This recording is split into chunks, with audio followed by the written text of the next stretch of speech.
Shining nous montre ainsi plusieurs choses essentielles. Shining nous montre d'abord comment la folie peut gagner un homme.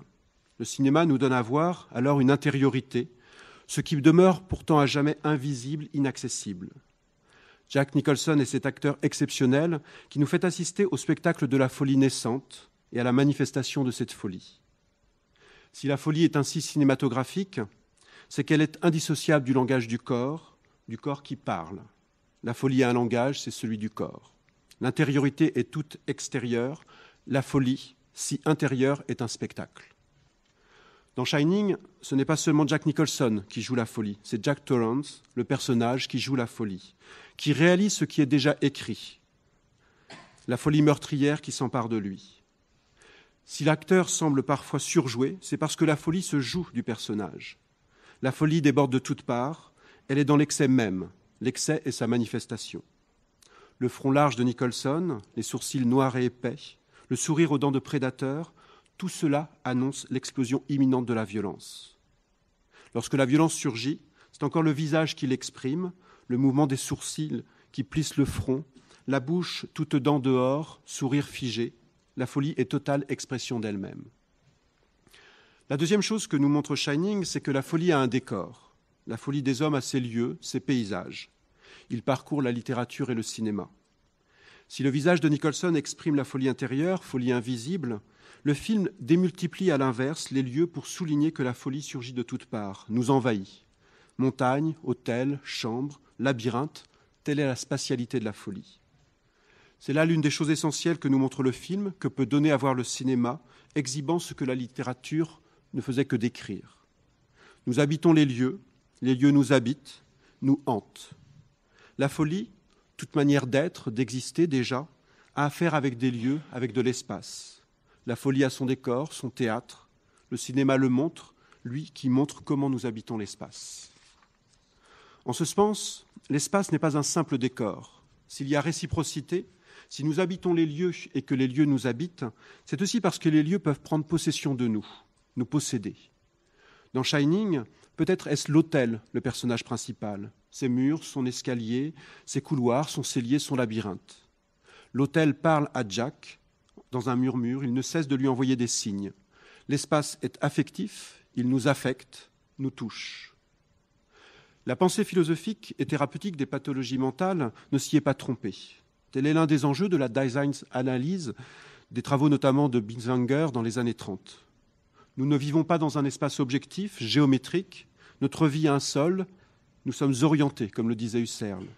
Nous sommes au monde, comme le découvre Heidegger. Nous habitons un espace affectif, tout entier porteur de signification, de tonalités affectives.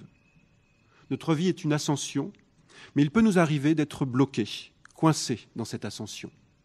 Telle est la situation de Jack, coincé dans l'hôtel, enfermé dans le cellier, perdu et désorienté à jamais dans le labyrinthe. La folie est une histoire de lieux, d'espaces habités. Elle est géographique. Dans un contexte différent, c'est aussi ce que disent Deleuze et Guattari dans l'Anti-Édipe, en 1972.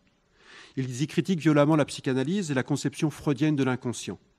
Le délire n'est pas une affaire de famille, le problème n'est pas le père et la mère. Le délire est cosmique, il est géographique.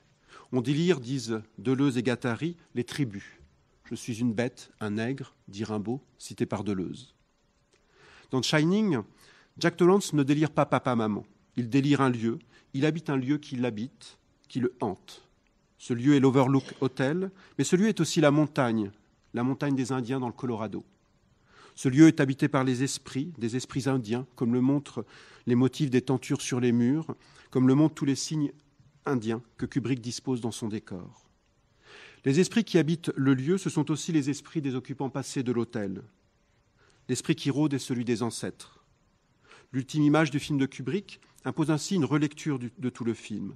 Jack Torrance est mort, gelé, figé dans la neige, incapable de sortir du labyrinthe, impasse de son esprit. L'hôtel va retrouver son printemps, la caméra s'approche lentement d'un mur de photographie, s'arrête plus précisément sur l'une d'entre elles, zoome encore sur un personnage au milieu d'autres personnes qui posent. La photographie nous montre le directeur de l'hôtel en 1921. Souriant, apparaît le visage de Jack Torrance, Jack Nicholson. La folie passe le temps. C'est ainsi la troisième chose que nous montre Shining. La folie a un temps, une mémoire, sans que cette mémoire soit familiale seulement. Le délire est tout à la fois cosmique, géographique et historique. Les lieux sont tout à la fois de l'espace et du temps, un concentré de temps, d'histoire. La mémoire rôde en effet. La mémoire de la mort est là, habite l'autel, les montagnes. Deux récits ouvrent et fondent ainsi le film. Avant que Jack n'accepte le poste de gardien, le directeur de l'hôtel, premier récit, lui raconte l'histoire de ce précédent gardien, Grady, qui en 1970 a tué sa femme et ses 2 filles à coups de hache avant de se donner la mort. Alors que la famille Torrance se dirige vers l'hôtel, second récit, Jack raconte une histoire ancienne à son fils. Le groupe d'honneur, pionnier de la ruée vers l'or, fut bloqué dans les montagnes enneigées. Certains survécurent en dévorant les autres. Le délire passe les générations et les hommes passent à travers les lieux. La folie se transmet. La fêlure est ce que les générations ont en partage. C'est celle des Macquart, chez Zola, qui hérite de la folie première d'Adélaïde. C'est la folie de Jacques Lantier dans La bête humaine, incapable de toucher, de caresser une femme sans être pris par le désir de l'étrangler. Si la folie est aliénation, c'est parce que nous sommes habités par les esprits du passé. C'est parce que l'histoire passée se répète en nous. Peut-être faudrait-il voir là également l'une des raisons pour lesquelles l'art ne cesse d'affronter la question de la folie. La folie est un héritage, se nourrit d'histoire, de mise en scène. La folie ne cesse de se jouer des uns et des autres. Sa mise en scène artistique ne fait qu'amplifier, prolonger, exhiber ce qui dans la folie se joue déjà.